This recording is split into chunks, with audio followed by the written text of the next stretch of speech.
Assalamualaikum warahmatullahi wabarakatuh. Baiklah, dalam video kali ini kita akan praktekkan simulasi pencegahan panas stunting melalui pemenuhan kesejahteraan ibu hamil. Dimana nanti kita akan memsimulasikan pada sesi 2, yaitu mendukung ibu hamil mengakses informasi dan layanan yang tepat. Assalamualaikum warahmatullahi wabarakatuh.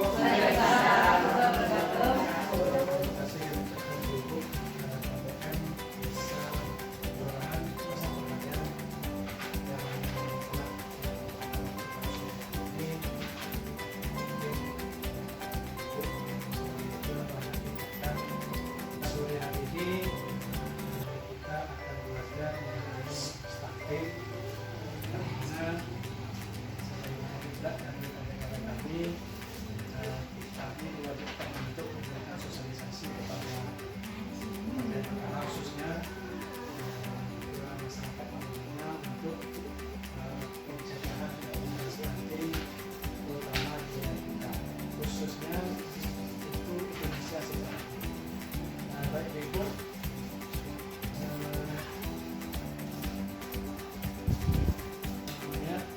sebelum kita melaksanakan pembelajaran ini, ada nanti beberapa tujuan pembelajaran yang akan disampaikan kepada kita nanti. Yang pertama yaitu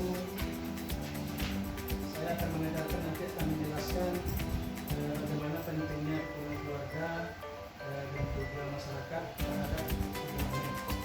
Yang kedua, menjelaskan nanti cara mendapat informasi yang tepat, untuk menjaga ibu hamil. Ketiga, bagaimana menjelaskan cara kita menyeleksi informasi yang mengenai kehamilan. Ibu, sebelum kita mulai, kita ada ya ibu hamilnya, ada ya ibu hamil, mari kita bagi dukungan. Hamil, mari kita bagi dukungan. Ibu, aku sumpah masa itu.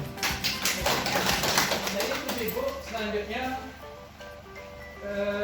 awak yang ibu hamil, kita kena tanya lah yang hamil psikotenya. Ada yang apa sini nggak? Atau di rumah?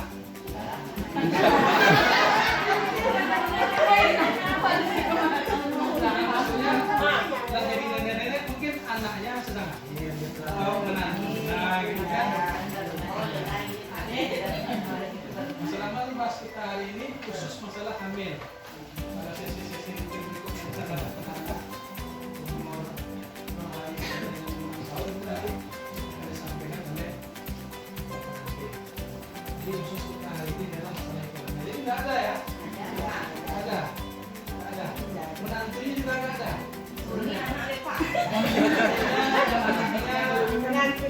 Atau cucunya juga sedang hamil gitu. Ada 2 kelompok, itu kelompok mana satu mana dulu gini. Resiko 1, resiko 2 itu. Itu resiko 1, resiko 2 ya.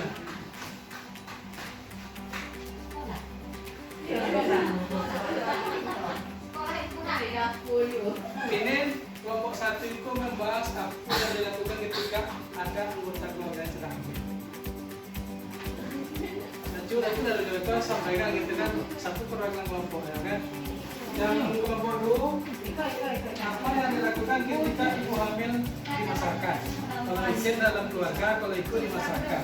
Itu hanya COVID-19 kan? Satu perwakilannya. Keluarga maupun masyarakat itu seperti saya sampaikan, itu harus memberi dukungan kepada ibu hamil.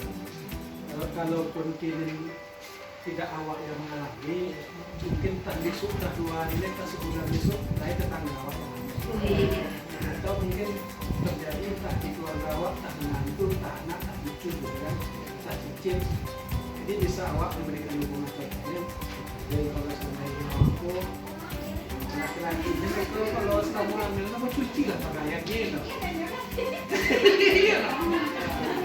Sampai kok tak mau kayak mandi bagai, terus harusnya itu.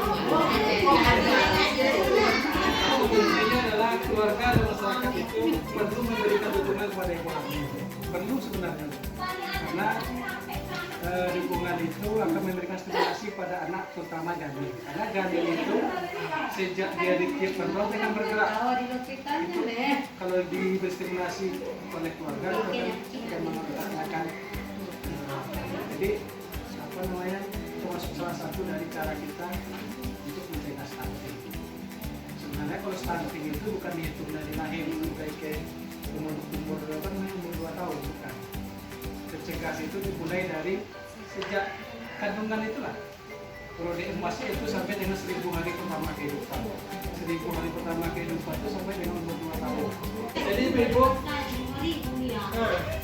seperti saya sampaikan, bagaimana tadi penjelasan Ibu bahwa perlu yang kita sampaikan itu pertama Ibu.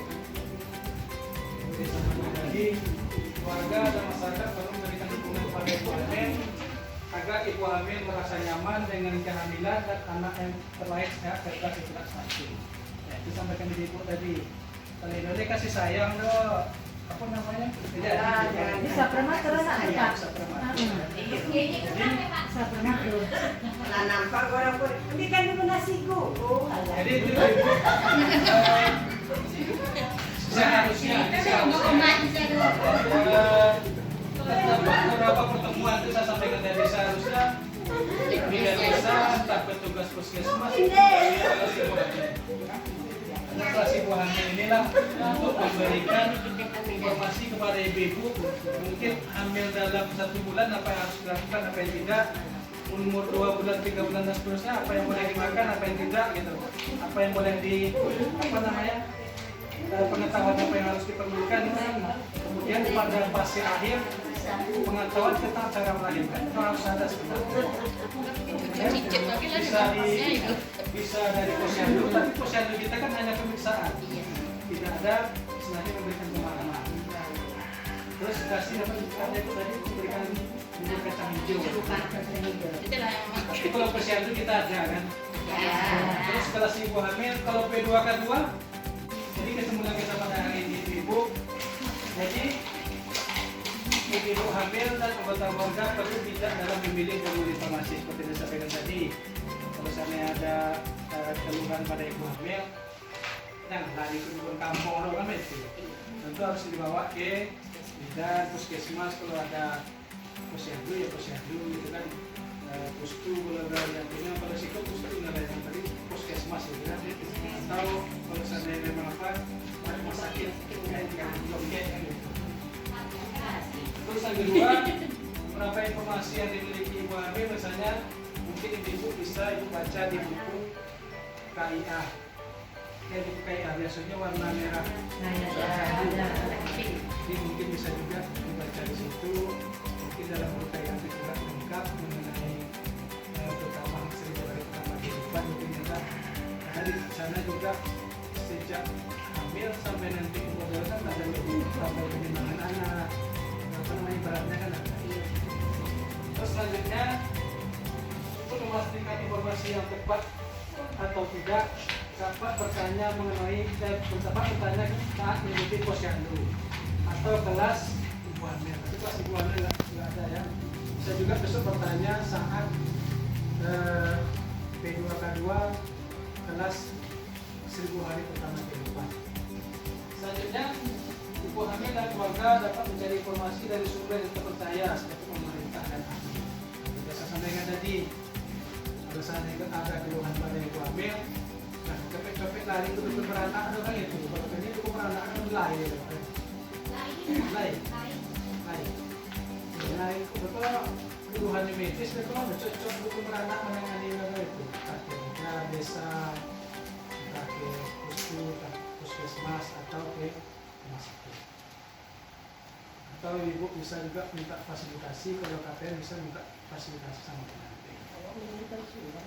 Jadi ibu ya, mungkin itu yang mungkin yang dapat kita belajar sore ini.